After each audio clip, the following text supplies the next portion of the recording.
देखो भाई, हमारा देश आजाद है और हम सबको अपनी बात कहने का हक है। लेकिन जब हम किसी बहस या चर्चा में होते हैं तो कम से कम उस वक्त हमें निष्पक्ष और ईमानदार रहना चाहिए। हमें अपने काम को सही तरीके से करना चाहिए, ना कि किसी पार्टी का पक्ष लेकर पत्रकारिता के नाम पर प्रचार करना। अब ऐसा नहीं होना चाहिए कि कोई खुद को पत्रकार कहे लेकिन असल में किसी पार्टी की प्रवक्ता की तरह काम करे। फिर वही होता है जो आज आशुतोष के साथ हुआ। अगर विधानसभा चुनाव की बात करें तो ज्यादातर लोग और एग्जिट पोल बीजेपी की जीत की बात कर रहे थे, लेकिन आशुतोष ने उल्टा कहा और केजरीवाल को जिताने में लगे थे। इसी वजह से पहले संगीत रागी और फिर गौरव भाटिया ने उनकी जमकर क्लास लगा दी। बाकी क्या कुछ हुआ हमारे आज की इस बहस में, इस डिबेट में आप खुद देखिए। लगता है कि उसको अंतिम ज्ञान मिल गया है, उसको हरियाणा के नतीजे याद कर लेने चाहिए। जितने दावे थे और तमाम लोगों के दावे थे वो वाकई लास्ट मिनट में पलट गए थे। तो ऐसे में सभी को इंतजार करना चाहिए। नतीजे 8 फरवरी को आएंगे और तभी पता चलेगा कौन कहां पर खड़ा है। गौरव भाटिया जी, ये मैंने आप ही के लिए कहा है। सभी को हमारा नमस्कार। और जैसा प्रतीत हो रहा है, अब बिल्कुल स्पष्ट है कि भारतीय जनता पार्टी की सरकार अंजना जी बनने जा रही है। ये मान लीजिए, बहुत मजबूती से भारतीय जनता पार्टी ने चुनाव लड़ा है और ये चुनाव वो चुनाव है जहां पे पता चलता है कि कहां मोदी जी की गारंटी और प्रो इनकम्बेंसी होती है। तो एक भ्रष्टाचारी, कट्टर बेईमान, पापी आपके कन्वीनर अरविंद केजरीवाल के खिलाफ केवल गुस्सा नहीं है, केवल नाराजगी नहीं है, आक्रोश है। आक्रोश। लोग कह रहे हैं कि अब 12 घंटे से कम का समय है और जब 8 तारीख को परिणाम आएंगे, मैं आपको बता रहा हूं, डबल इंजन की सरकार आएगी, भारतीय जनता पार्टी का परचम यहां लहराएगा। देखिए, बड़ी बात क्या है आपको मैं बताता हूं कि अभी अरविंद केजरीवाल जी व्यस्त होंगे। वो कह रहे होंगे फाइलों को गायब करो। जैसे घोटाला करके शराब फाइलें गायब हो जाती थी, वैसे अभी वो फाइलों को गायब कर रहे होंगे, क्योंकि बताया जा रहा है वो कांप रहे हैं, थर-थर कांप रहे हैं। उनको पता है कि वो वापस मुख्यमंत्री नहीं बनेंगे। दूसरी बड़ी बात, देखिए, मोदी जी की गारंटी पे जनता विश्वास कर रही है। सबको पता है मोदी जी ने कह दिया तो वो हो जाएगा। दूसरी तरफ पापी आप अरविंद केजरीवाल स्वयं कबूलते हैं उनके 3 बड़ी बातें: यमुना को साफ करना, हर घर में नल में जल आना, और जो सड़कें हैं यूरोप की तरह हो जाना, मैं नहीं कर पाया लगी। और इसीलिए शायद अरविंद केजरीवाल ने कल से, मैं बता रहा हूं, अरविंद केजरीवाल ने कल से ठीकरा कहां फोड़ू उसकी व्यवस्था करना शुरू कर दिया। ठीक है, जवाब दीजिए इसका। आज पुलिस को भी कह रहे थे गलत है, और इसी तरह से इलेक्शन कमीशन गलत है। पुलिस और चुनाव आयोग पर आरोप इसीलिए कह रहे हैं अभी से फाइल वाइल छिपाने के लिए आप लोग शुरू हो गए हैं। अभी से वो कह रहे हैं आप लोग तैयारी कर रहे हैं कैसे बचना है, उस वर्डिक्ट से कैसे चेहरा बचाना है, वर्डिक्ट से कैसे चेहरा बचाना है। 2-3 ऑब्जर्वेशन है हमारी, जो हमारी नॉलेज में जो चीजें हैं। एक तो ये कि 2015 का लेवल वोटिंग इस बार टच करने जा रही है, 66 या 67% के आसपास तक जाएगी, हमारा ऐसा अंदाजा है। अभी फाइनल फिगर्स कुछ देर में आ जाएंगे। दूसरा ये कि महिलाओं ने इस बार अनप्रेसिडेंटेड वोटिंग की है दिल्ली के अंदर, और हम इसको लेकर काफी उत्साहित हैं कि हमारे फेवर में वो चीज गई है। और तीसरा ये कि 2 दिन हैं, सपने इनको देखने दीजिए, 2 दिन तक तो सरकार में रहने दीजिए, उसके बाद तो केजरीवाल जी को ही आना है, क्योंकि उन्होंने जो दिल्ली के लिए काम किए हैं, इन्होंने जिस तरीके से अटैक किया इस बार उनके ऊपर, इन्होंने जिस तरीके से उनको घेरने का प्रयास किया, उसके बाद लोग इस बार जो निकले, इनको जवाब देने के लिए निकले हैं कि आप किसी ईमानदार आदमी को इस तरीके से दागदार करने का प्रयास करेंगे, इस तरीके से साजिशें रचेंगे, पुलिस का इस्तेमाल करेंगे, गुंडों का इस्तेमाल करेंगे। ठीक है, अब तो वोटिंग हो गई। आप दोनों से मैं निवेदन कर रही हूँ कि क्या हो चुका है, कहानी का एक बूथ तक पहुंचे हैं। आशुतोष जी, नहीं, हमारे ख्याल से लड़ाई ठीक ठाक है इस बार, और ये लड़ाई 2015-2020 की तरीके से नहीं है। इस पर निर्भर करेगा कि किसके कार्यकर्ता अपने कितने सपोर्टर्स को निकाल के ले आए हैं, किस तरीके से डोर डोर की कैंपेनिंग की है, और किस तरीके से अपने जो फ्रीबीज का जो पैकेज है उसको कैसे जनता तक पहुंचा पाए। जो इसमें कामयाब होगा, मुझे लगता है उसको बेहतर होगा परफॉर्मेंस। अभी भी मेरा मानना है कि आम आदमी पार्टी को एज है, इसमें कोई दो राय नहीं। अभी भी आपको लगता है कि आम आदमी पार्टी को एज है? बहुत ज्यादा एज नहीं है, लेकिन अभी भी एज है।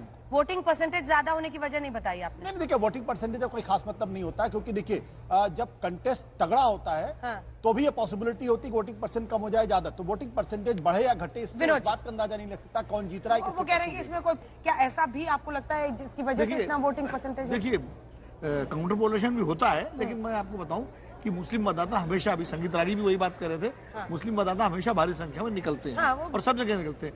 लेकिन मुझे जो बंटवारे की बात जो कर रहे हैं वो मुझे ज्यादा महत्वपूर्ण लग रही है कि अगर बंटवारा हुआ है मुस्लिम मतों में MIM, कांग्रेस और आम आदमी पार्टी के बीच में, तो वो बीजेपी के लिए एक अच्छा संकेत हो सकता है और आम आदमी पार्टी के लिए एक चेतावनी हो सकती है। देखिए, मुझे लगता है पिछली बार 38 ऐसी सीटें थी जहां पर भारतीय जनता पार्टी 40% से ज्यादा मत प्राप्त किया था। इस पार्टी ला रही है जिसकी बहुत बड़ी संभावना है, खास करके जो 7 ऐसी सीटें हैं, 11-12 सीटें जो हैं वो मुस्लिम डोमिनेटिंग सीटें हैं, उनमें से यदि 4% भी वोट लाती है तो मुझे लगता है आम आदमी पार्टी सत्ता में नहीं आई। मेरा अपना आकलन है और कई सोर्सेज के अनुसार। तो क्या बीजेपी कांग्रेस के ऊपर आश्रय दे? बिहार में कहावत है, ना खाए ना खाए दे हम तो चीटब। देखिए होता क्या है, इसका क्या मतलब? नहीं, फर्स्ट पोस्ट पास सिस्टम में जो ये स्थितियां बनती ही हैं, यदि कोई तीसरा बहुत बड़ा कंटेंडर निकल करके आता है तो उसमें लाभ होता है। तो एंटी इनकम्बेंसी जो फैक्टर है वो आज काम कर रही है और मुझे लगता है इसमें भारतीय जनता पार्टी के लिए बहुत बड़ी संभावनाएं निकल करके आ रही है। मुझे कहीं से नहीं लगता है कि आम आदमी पार्टी जो है वो जीतने जा रही है। आशुतोष जी आपके बगल में बैठे हैं, उनको तो लग रहा है। नहीं, इनको तो लगेगा ही, पुराना केजरीवाल के दोस्त है ना। अभी तक जो है ना, जैसे कहते हैं ना, आदमी भवन गिरने लगता है तब भी उसकी दीवारों को लोग पकड़ करके चिपका रहता है। तो आशुतोष की दुर्दशा यही है।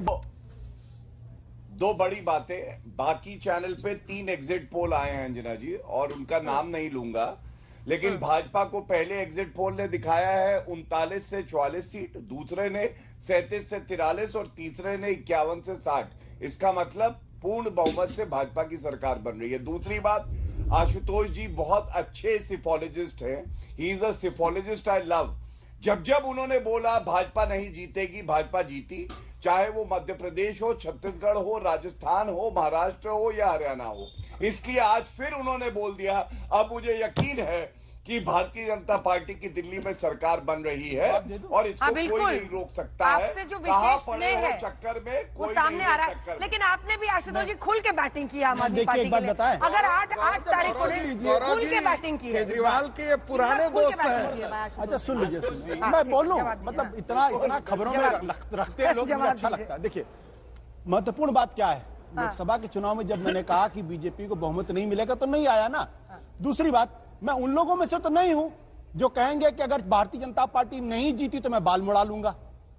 भाई मैं तो, मेरा एक आकलन है, कभी आकलन सही होता है, कभी गलत हो सकता है। महाराष्ट्र में भी जीत गए थे, लेकिन आपको अरे भाई पड़ गया था काशीराम से। गौरव जी आप उन लोगों में से हैं जो पत्रकार रहे पापी काहे लिए व्यक्तिगत हो रहे हैं? थप्पड़ कैसा काहे लिए व्यक्तिगत हो रहे हैं? मैंने तो काहे लिए व्यक्तिगत हो रहे हैं भाई? मैंने इतनी मिर्ची क्यों लगती है? मैं नहीं हो रहा, मैंने आपको दोस्त बुलाया। आपको मेरे नाम पे आपको मैं बताता हूँ, काहे लिए गौरव? अरे मैंने आपका नाम नहीं लिया भाई। रहे आप, अरे आपका नाम नहीं लिया मैंने भाई। अरे आपका नाम नहीं लिया, कर ली, बताइए। अरे आपका नाम नहीं लिया। मैंने कहा कि गौरव भाटिया ने कहा था कि मैं बाल मुड़ा लूंगा। मैंने कहा था क्या? आप तो राजनीति मैंने कहा था क्या कि अगर चुनाव हार जाएंगे तो बाल मुड़ा लूंगा? कल से हो मैंने तो नहीं सकता कहा है ना। आपका पेमेंट रुक अरे जाए। आपका नाम नहीं लिया भाई, काहे परेशान हो रहे? लेकिन काशीराम का थप्पड़ सही था, काहे जंप ले रहे हैं? थप्पड़ सही था, काहे जंप ले रहे? चलिए दोनों चीज होना था। होली है, जो जंप ले रहे? होली तनाव हटाइए, वापस। अरे चेहरे पे तनाव हटाइए, थोड़ा मुस्कुरा दीजिए। जनता देख रही है। मैंने गौरव जी, मैंने आपका नाम नहीं लिया था ना। मैंने इनको याद दिलाया, आईना दिखाया। अरे मैंने आपका नाम नहीं लिया। 8 तारीख को नतीजे आएंगे, 8 तारीख को। गौरव जी देखिए, आपकी सारी उम्मीदें इस बात पर हैं, गौरव तनाव चेहरे पे मत आपकी लाइए। सारी उम्मीदें इस बात पर हैं इतना कि जो तनाव मत लोकसभा लाइए। में आपका वोटर हो गया। आपकी तरह दलाली नहीं करते भाई। मुझे मालूम है, मुझे मालूम है, नहीं करते। मुझे मालूम है आप कहाँ जाते थे कि मुझे पार्टी में शामिल कर लो। कम से कम मुझे मालूम है आप कहाँ। कम से कम जो पार्टी के प्रवक्ता होते हैं वो खुलकर अपनी पार्टी का बचाव करते हैं, क्योंकि यह उनका काम है। लेकिन आशुतोष पहले पत्रकार थे, फिर पार्टी में गए, वहां से निकाले गए और फिर भी उसी पार्टी का बचाव कर रहे हैं। इसे पत्रकारिता नहीं बल्कि खुली पक्षपाती रिपोर्टिंग कहा जाएगा। आप इस बारे में क्या सोचते हैं? कमेंट में अपनी राय जरूर दें। अगर वीडियो पसंद आया हो तो लाइक करें, शेयर करें, चैनल को सब्सक्राइब करें। मिलते हैं अगले वीडियो में किसी नए मुद्दे के साथ। तब तक जय हिंद।